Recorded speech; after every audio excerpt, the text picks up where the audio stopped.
por el tiempo que nos da para poder hacerle esta pequeña entrevista. ¿Sobre qué tema? Sobre el movimiento estudiantil del 68. Muy interesante. ¿Nos podría dar su nombre? Mi nombre es Georgina Bello García. ¿Su ocupación? Bueno, trabajo aquí en el CECIT 6, doy la materia de filosofía.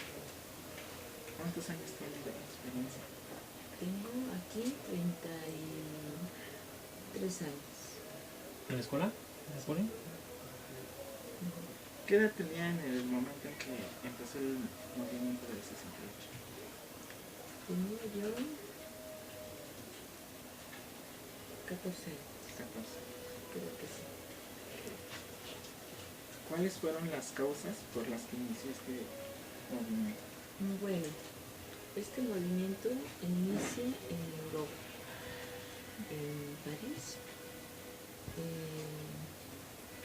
es como en mayo en París. De ahí se irradia a otros países y luego pues surge aquí en México debido al descontento estudiantil por cambios de programas, por imposición sobre años de escolaridad.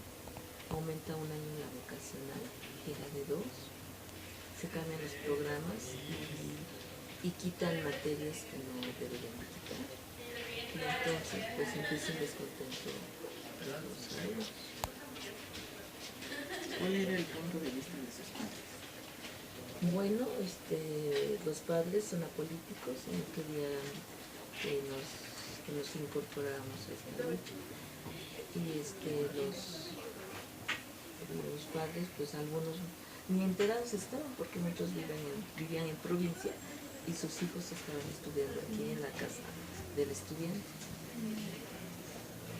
¿Y piensa usted que era justo por lo que luchaban? O sea, usted nos habla sobre que cambiaron el plan de estudios, ¿no? Y sí tenía razón por cambiarlo o afectaban Bueno, la educación.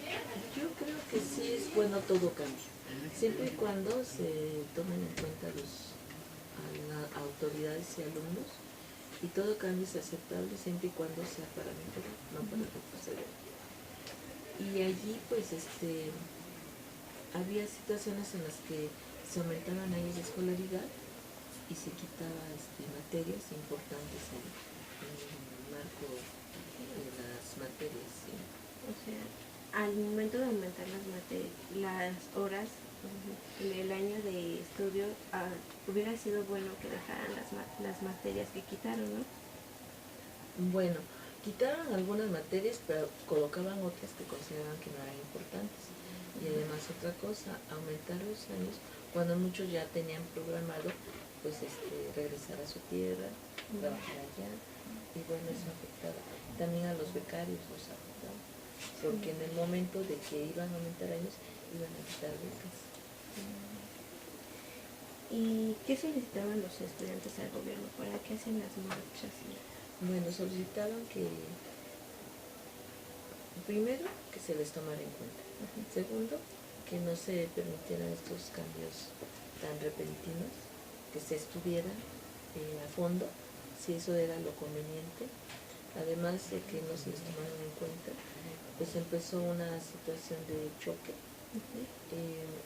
de tal forma que fueron los choques tan agresivos que se metieron a las escuelas, en este caso Boca 5 en Ciudad Aurelia, hubo agresiones y pues empieza un choque muy fuerte entre tanto autoridades como el ejército, que estaba equipado, y alumnos que no contaban más que sus armas eran sus conocimientos. ¿Qué solución ofreció el gobierno de México ante tal situación? Bueno, de inmediato fue la imposición y el choque. No se dieron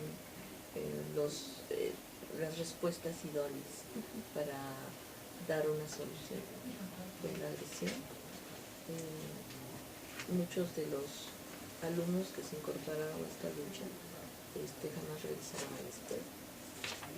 Fueron jóvenes, bueno, quiero comentarles, yo vengo de prevocacional.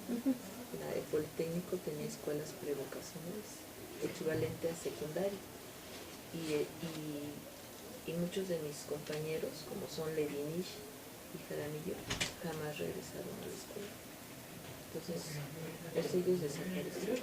¿Y sus familiares supieron algo de ellos?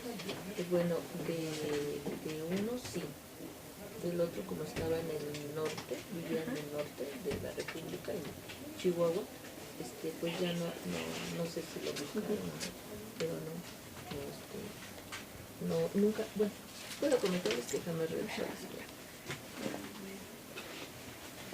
¿Y cómo fue la reacción de la población ante este movimiento? Bueno, pues pienso que fue dividida. Los medios de comunicación minimizaron el problema y fue dividida porque muchos estaban apoyando y otros rechazando debido a la mala información que daban las cadenas de televisión en aquella época. ¿Qué cree que debe hacer el gobierno y la población o los estudiantes para evitar otro conflicto parecido a este? O a ese? Bueno, ¿qué sería?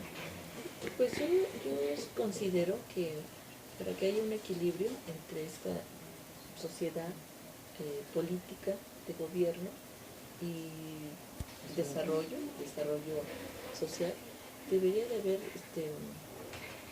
primero que el gobierno realmente busque solucionar los problemas, pero de manera no conflictiva, ¿sí?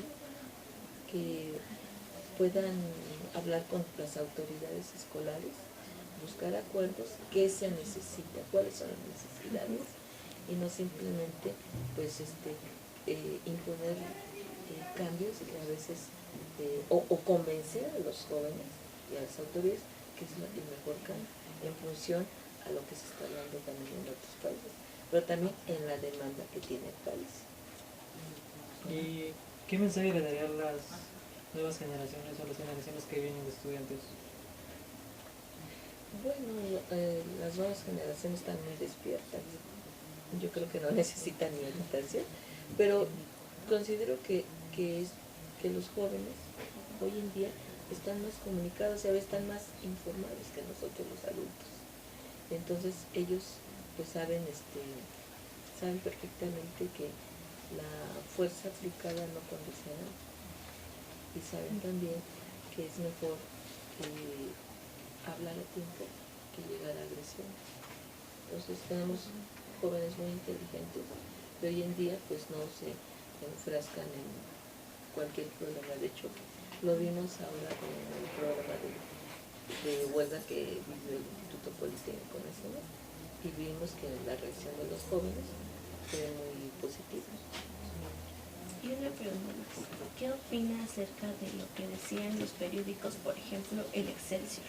Se lo llegó a leer, Sí. Muchos artículos y culpaban del movimiento que se había hecho en la Plaza de las Tres Culturas de Tlatelolco a los estudiantes, diciendo que ellos fueron los primeros que atacaron, quienes tenían las armas, y por eso fueron que llamaron al ejército.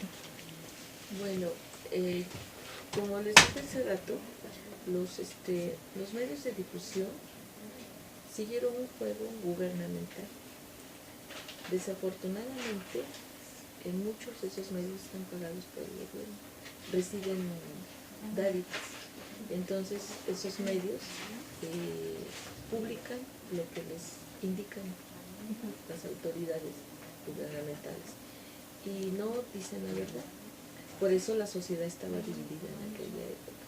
Podemos ver que a uno de estos colaboradores de una cadena de televisión hace unos días le negaron el premio de honoris causa a Jacobo Zabludowski, precisamente porque por décadas informó equivocadamente al pueblo en sus noticieros, dando noticias equivocadas, convenientes al sistema de gobierno, pero no narrando la verdad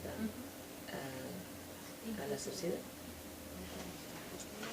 Bueno, muchas gracias por Es eso. mi punto de vista. Sí, gracias. Bueno. Fue un placer hacerle esta Al entrevista. contrario, y muchas gracias, chicos. Aquí estamos a sus órdenes. Gracias, maestra. Muy bien.